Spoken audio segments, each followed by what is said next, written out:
1100 femmes de la commune Kigamba, province de Cankuzo, sont bénéficiaires d'un appui monétaire de 20 000 francs par mois durant 6 mois. Ces femmes, jadis plus démunies, témoignent que leur vie est en train de changer grâce à ce projet Terinhamge de transfert monétaire financé par le Programme des Nations Unies pour le développement PNUD.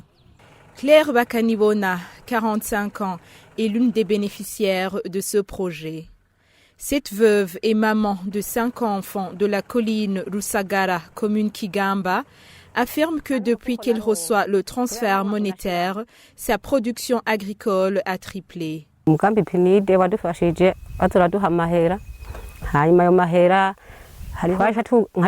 Avec cet argent de PNUD, j'ai acheté des engrais pour fertiliser mon champ de maïs, même si des fois l'argent nous parvenait tardivement. Ce projet a été d'une grande importance pour nous, car nous n'avions pas les moyens pour acheter des engrais. Avant le projet, c'était à peine si je récoltais un sac de maïs, car je n'avais pas les moyens pour me procurer des engrais. Aujourd'hui, je peux récolter jusqu'à 3 sacs de maïs.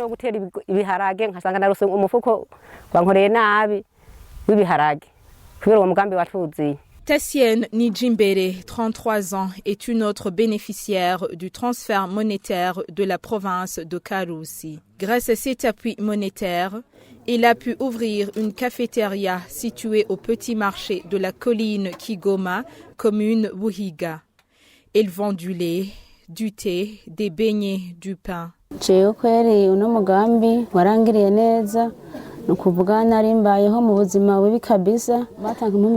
Ce projet a changé ma vie. Je vivais dans de très mauvaises conditions. Dès que l'on m'a donné le premier transfert de 40 000 francs, j'ai immédiatement ouvert cette cafétéria. Je me suis aussi lancée dans la culture de haricots et de maïs. Je cultivais, mais je n'avais pas les moyens d'acheter les engrais et les semences. Aujourd'hui, je peux gagner 1 000 à 2 000 francs par jour. Chaque mois, j'encaisse entre 50 et 60 000 francs. Avant, je ne pouvais même pas avoir du savon. Des fois, nous passions la journée sans savoir quoi mettre sous la dent. Les enfants trouvaient difficilement le matériel scolaire. C'était vraiment pénible.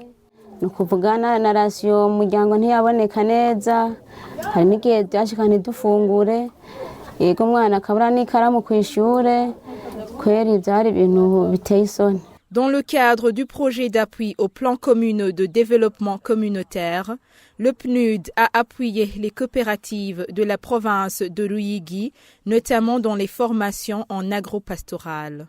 La responsable de la coopérative Sangwenhunda de la zone Rusengo Animiburo affirme que grâce aux formations qu'elle a reçues en agriculture moderne, la production agricole de la coopérative a passé du simple au quadruple.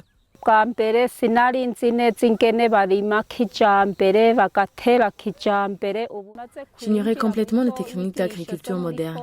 Avant le projet, la production agricole n'était pas très bonne. Depuis que j'ai bénéficié des formations, notre production a doublé. Aujourd'hui, la production est multipliée par 4 grâce aux formations que j'ai reçues.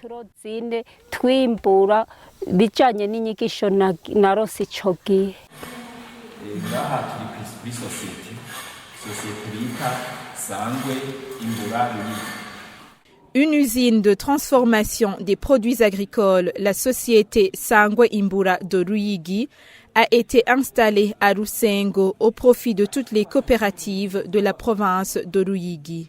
D'après le responsable de la Fédération des coopératives de Ruyigi, la machine a la capacité de décortiquer 100 tonnes de maïs par semaine, 600 kilos de riz par heure et moudre 1 tonne de maïs par heure. Sur la colline Nyarunadi, toujours dans la commune Ruyigi, les femmes batois pratiquent la poterie moderne grâce au soutien en matériel du PNUD dans son projet d'autonomisation de la femme.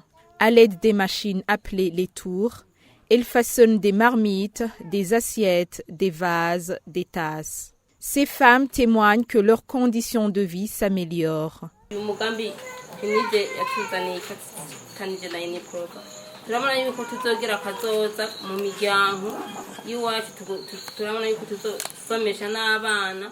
Avec cet appui du PNUD en collaboration avec l'UNIPROBA, notre avenir est certain. Les enfants vont aller à l'école, nos mentalités et conditions de vie ont changé. Avant, nous vivions dans la mendicité, mais plus aujourd'hui car nous sommes regroupés dans des associations d'épargne et de crédit.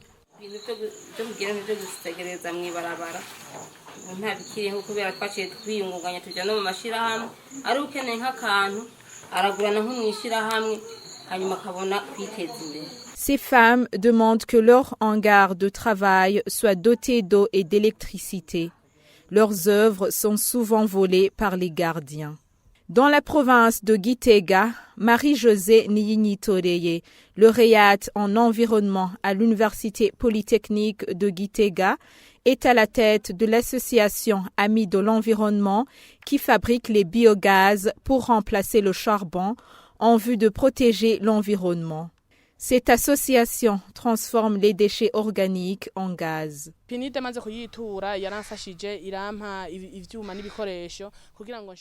J'ai confié mon projet au PNUD. Ce dernier m'a offert plusieurs équipements nécessaires à la production du gaz. Ces équipements nous ont aidés à gagner d'autres revenus que nous mettons sur le compte de l'association.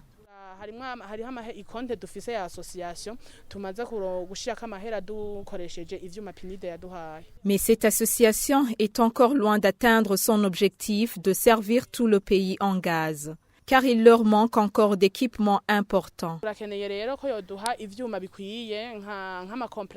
Nous avons besoin d'autres équipements comme les compresseurs et liquéfacteurs pour contenir le gaz. Nous demandons au PNUD de nous appuyer en ces équipements. D'autres défis, nous n'avons pas d'équipement pour notre protection, d'autant plus que nous utilisons des déchets organiques. D'une pierre deux coups, Marie-Josée affirme que les déchets qui ont produit le gaz sont très fertiles. Ils ont fait un essai sur les champs de maïs et de légumes. Enfin, en mairie de Bujumbura, le PNUD a financé les travaux de terrassement de la rivière Nahangwa qui menaçait la route Mugoboka et les maisons des alentours.